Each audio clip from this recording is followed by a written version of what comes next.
मैं इस मंच के माध्यम से बाबा जी को कहना चाहता हूँ, योगी आदित्यनाथ जी को कहना चाहता हूँ, अगर कोई बांग्लादेशी उत्तर प्रदेश में मिले, अगर कोई पाकिस्तानी उत्तर प्रदेश में मिले, अगर कोई अफगानिस्तानी उत्तर प्रदेश में मिले, अगर कोई विदेशी नागरिक उत्तर प्रदेश में मिले, तो उसको उसके घर, उसके देश वापस भेज देना। हमारे पैसे से डिटेंशन सेंटर बना के फ्री में यहाँ पे मत खिलाना। अगर तुमको ज्यादा शौक है तो अपने घर में उन लोगों को रख लेना, हमारा पैसा इन लोगों के ऊपर बर्बाद मत कर। शुरू कर अयोध्या ही क्यों चुना आपने यात्रा शुरू करने के लिए? मैंने कहा राम राज्य की कल्पना राष्ट्रपिता महात्मा गांधी ने की थी, और उस राम राज्य में किसी भी इंसान को कोई तकलीफ नहीं होनी चाहिए, ये सपना सच हो, इसलिए हमने अयोध्या से यात्रा शुरू की और संगम तक गए।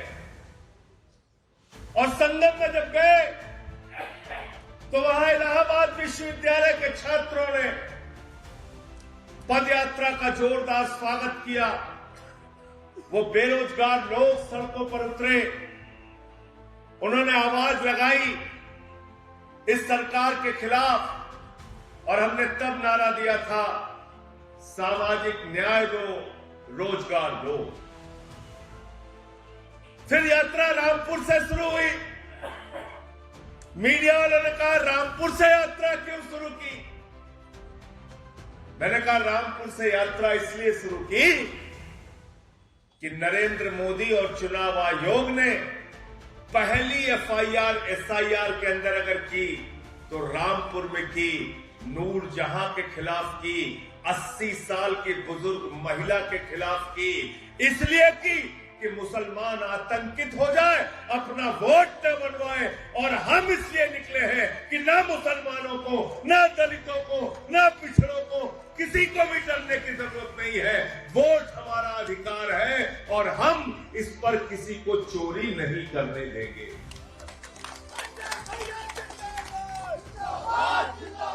गलत तो नहीं कह रहा हूं? और मैं तो बार बार कहता हूं, हमने साइकिल चोर सुना था, स्कूटर चोर सुना था,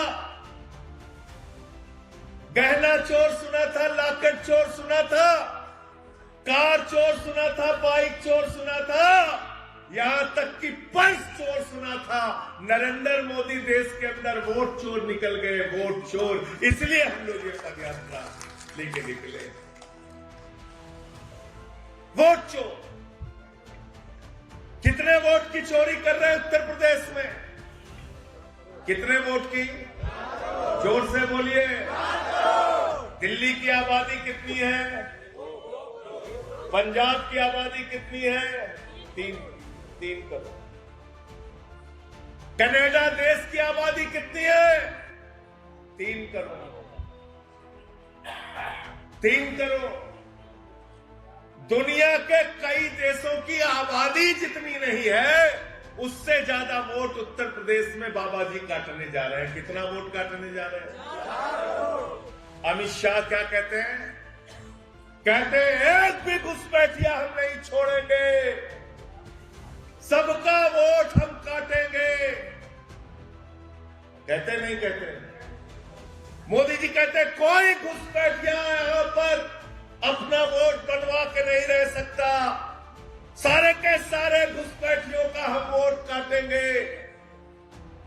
मैं मोदी जी आपसे इस मंच के माध्यम से पूछना चाहता हूं, वो 80 साल की बुजुर्ग महिला, वो रामपुर में रहने वाली नूरजहां, क्या वो घुसपैठिया है? क्या वो बांग्लादेशी है? रास्ते में मुझे कोई पटेल मिला, कोई यादव मिला, कोई दलित मिला, जिसने बताया कि हमारा वोट काटा जा रहा है, हमारा वोट नहीं बन रहा है, तो क्या वो घुसपैठिया है?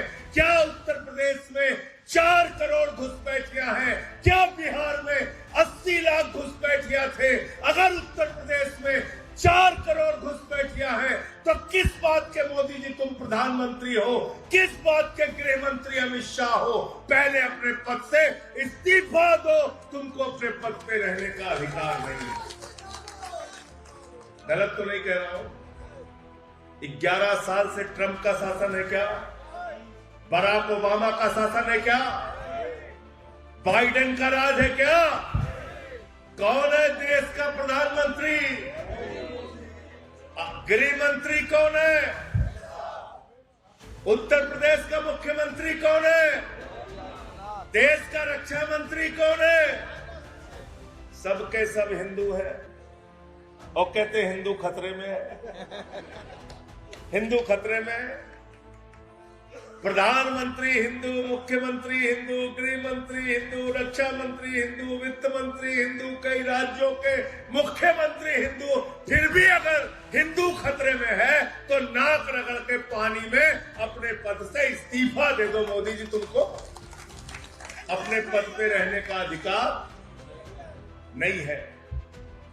कह रहे हो हिंदू खतरे में है। तो जब मोदी जी ने कहा 4 करोड़ लोगों का वोट उत्तर प्रदेश में हम काटेंगे, तो बाबा जी ने 4 हाथ और आगे बढ़ के बोला, कहने लगे सबके लिए हम डिटेंशन सेंटर बनाएंगे, सबके लिए हम डिटेंशन सेंटर बनाएंगे। तो प्रशांत यादव बता रहे थे कि हमारा वोट भी भैया कट गया है, हमको भी रहना पड़ेगा। हमने कहा रहना पड़ेगा, रहना पड़ेगा। यादव को भी रहना पड़ेगा और पासी को भी रहना पड़ेगा और कुर्मी को भी रहना पड़ेगा और मुसलमान को भी रहना पड़ेगा और दलित को भी रहना पड़ेगा, पिछड़ा को भी रहना पड़ेगा। जिसका जिसका वोट कटेगा उसको सब डिटेंशन सेंटर में रहना पड़ेगा। और अगर हम लोगों का काट दिया तो ठाकुर ब्राह्मण उनको भी रहना पड़ेगा, रहना पड़ेगा। क्योंकि मोदी जी ने कहा है कि हम घुसपैठियों का वोट काट रहे हैं, तो हम लोग वहां पर रहेंगे। उस देश का नाम क्या होगा? क्या नाम होगा? तो उत्तर प्रदेश में घुसपैठिया देश बनाया जाएगा। जो कनाडा से बड़ा देश होगा, जो पंजाब से बड़ा देश होगा, जो दिल्ली से बड़ा देश होगा, वही उत्तर प्रदेश में बनाया जाएगा। उसका नाम होगा घुसपैठिया देश। घुसपैठिया देश। उसमें डीएम भी होंगे, एसपी भी होंगे, लेकिन घुसपैठियों का कानून मालूम है? उनको फ्री में खाना देना पड़ेगा, फ्री में बिजली देना पड़ेगा, फ्री में पानी देना पड़ेगा, फ्री में शिक्षा देना पड़ेगा। अगर डिटेंशन सेंटर में किसी को आप रखते हैं तो अंतरराष्ट्रीय नियम है, सब कुछ वहां पर फ्री देना पड़ेगा। तो मैं इस मंच के माध्यम से बाबा जी को कहना चाहता हूं, योगी आदित्यनाथ जी को कहना चाहता हूं, अगर कोई बांग्लादेशी उत्तर प्रदेश में मिले, अगर कोई पाकिस्तानी उत्तर प्रदेश में मिले, अगर कोई अफगानिस्तानी उत्तर प्रदेश में मिले, अगर कोई विदेशी नागरिक उत्तर प्रदेश में मिले, तो उसको उसके घर, उसके देश वापस भेज देना। हमारे पैसे से डिटेंशन सेंटर बना के फ्री में यहाँ पे मत खिलाना। अगर तुमको ज्यादा शौक है तो अपने घर में उन लोगों को रख लेना। हमारा पैसा इन लोगों के ऊपर बर्बाद मत करना। इस सभा में हिंदू मुसलमान सब है ना भाई? हिंदू मुसलमान सब है ना?